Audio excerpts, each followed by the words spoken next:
Hello everyone. आपका एक बार फिर से स्वागत है एचपी मिथ एजुकेशन के यूट्यूब चैनल पर।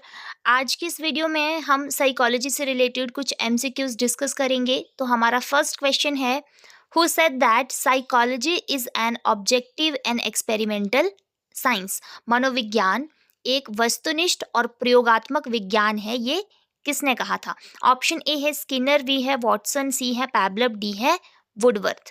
तो यहाँ पे जो है वो आपका ऑप्शन बी राइट रहेगा, जॉन वॉटसन। जॉन वॉटसन ने जो है ये स्टेटमेंट दिया था साइकोलॉजी के लिए कि साइकोलॉजी जो है ये एक वस्तुनिष्ठ और प्रयोगात्मक यानी कि ऑब्जेक्टिव और आपका एक्सपेरिमेंटल साइंस है। तो ऑप्शन बी यहाँ पे राइट रहेगा। नेक्स्ट क्वेश्चन है, किसी व्यक्ति के व्यवहार को जानने के लिए उसकी संपूर्ण प्रक्रिया को समझना किस मनोविज्ञान संप्रदाय के अंतर्गत आता है? Understanding the entire process of a person to understand his behaviour comes under the school of psychology. Which school of psychology? Option A है स्ट्रक्चरलिज्म, बी है फंक्शनलिज्म, सी है बिहेवियरिज्म और डी है आपका गेस्टॉल्टिज्म। तो जब हम इंटायर प्रोसेस की बात करते हैं, पूरी प्रोसेस की बात करते हैं, होल प्रोसेस की बात करते हैं, तो वो बात आता है आपका गेस्टॉल्टिज्म में। गेस्टॉल्टिज्म बात ही ये करता है होल, उसका मीनिंग ही है संपूर्णता, समग्रता। क्लियर? तो ऑप्शन डी जो है वो यहाँ पे राइट रहेगा। नेक्स्ट क्वेश्चन है, which psychological school linked our unconscious mind to psychology?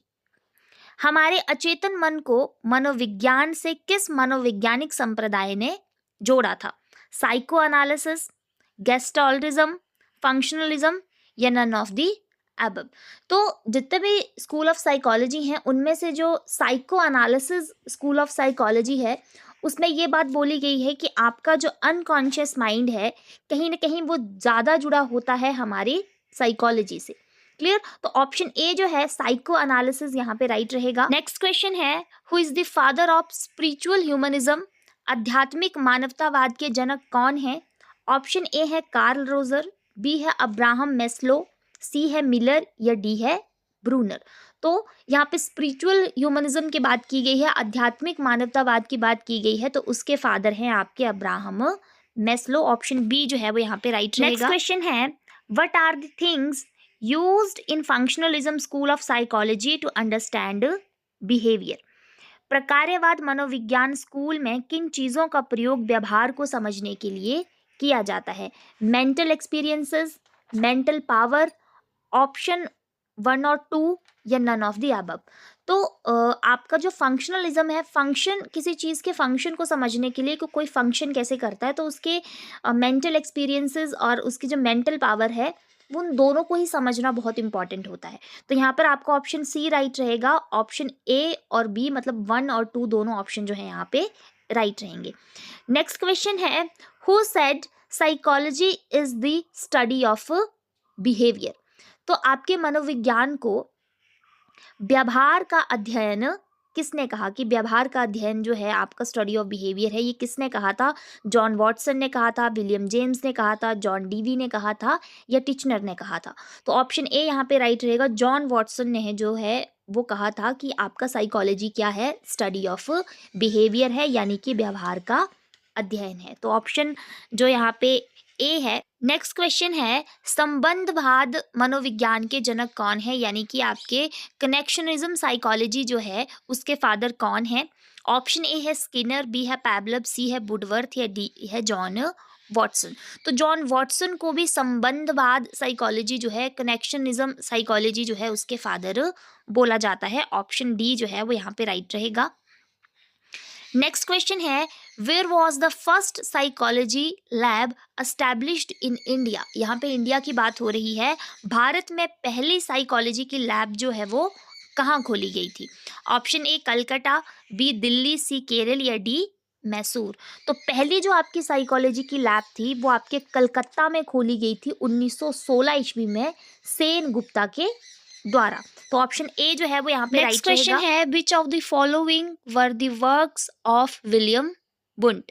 निम्न में से विलियम बुंट के क्या कार्य थे? ऑप्शन ए है open the first psychology lab in America, option B है open the world first psychology lab, option C है 1 और 2, या ऑप्शन डी है नन ऑफ द अबव।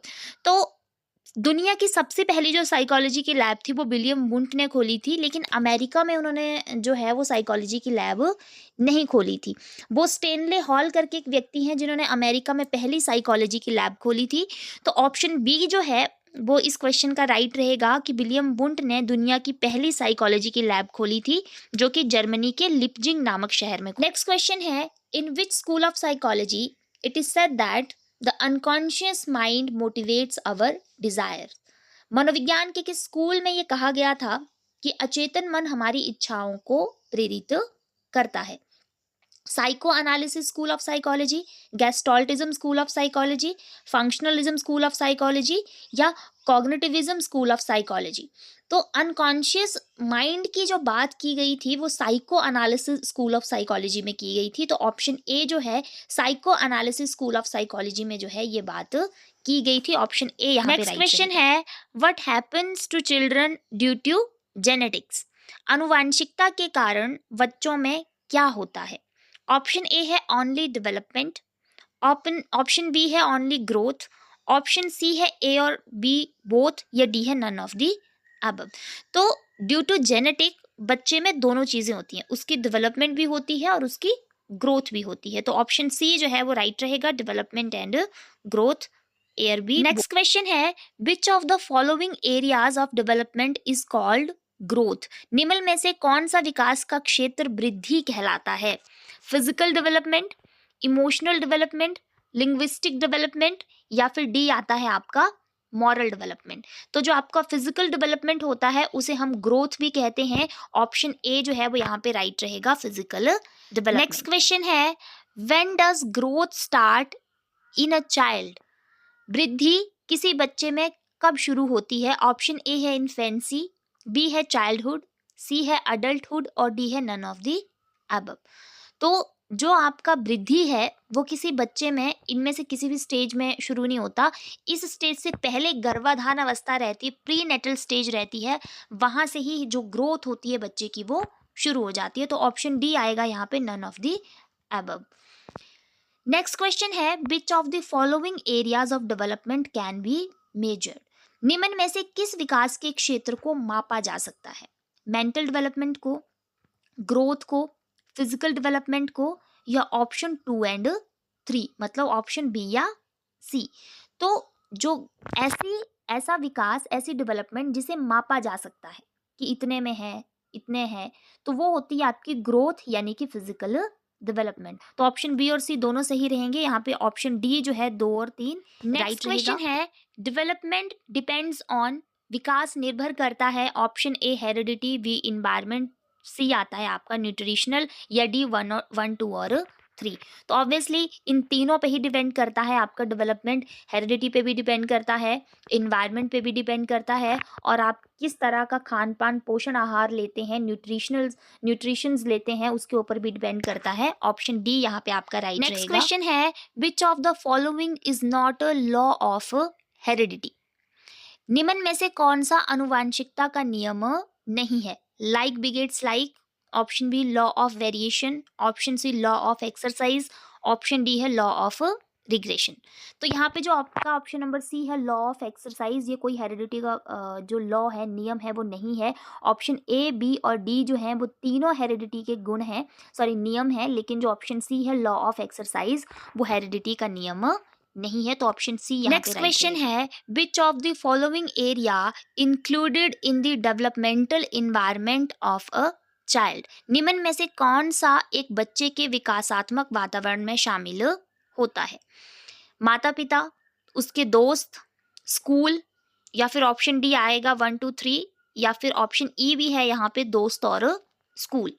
तो जो एक बच्चे का विकासात्मक वातावरण रहता है, जहाँ पे उसका विकास होता है, जहाँ पे वो बढ़ता है, सोशल डेवलपमेंट, मॉरल डेवलपमेंट, अपनी सारी की सारी डेवलपमेंट करता है, तो उन सब में ये तीनों लोग शामिल होते हैं। माता पिता भी, उसके दोस्त भी, स्कूल में उसके टीचर्स भी, या स्कूल का पूरा पूरा इन्वायरमेंट भी उसके डेवलपमेंट में शामिल होता है। तो ऑप्शन डी जो है 1, 2 और 3 जो है वो यहाँ पे राइट।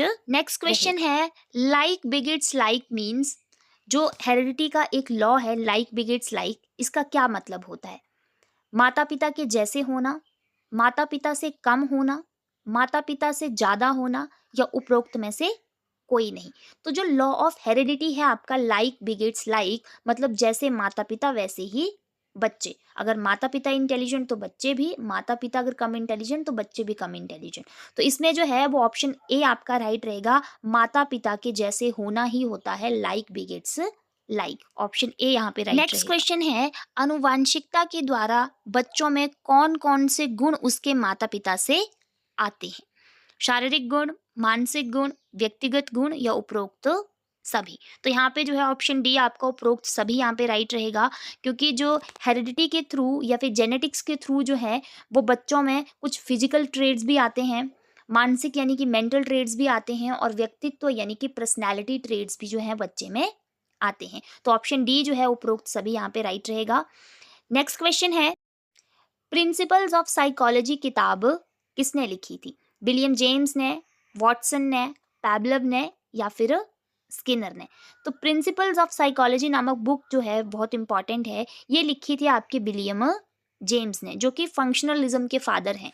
जो आपका स्कूल ऑफ साइकोलॉजी है फंक्शनलिज्म, उसके फादर हैं आपके विलियम जेम्स। उन्होंने ही ये बुक लिखी थी, प्रिंसिपल्स ऑफ साइकोलॉजी।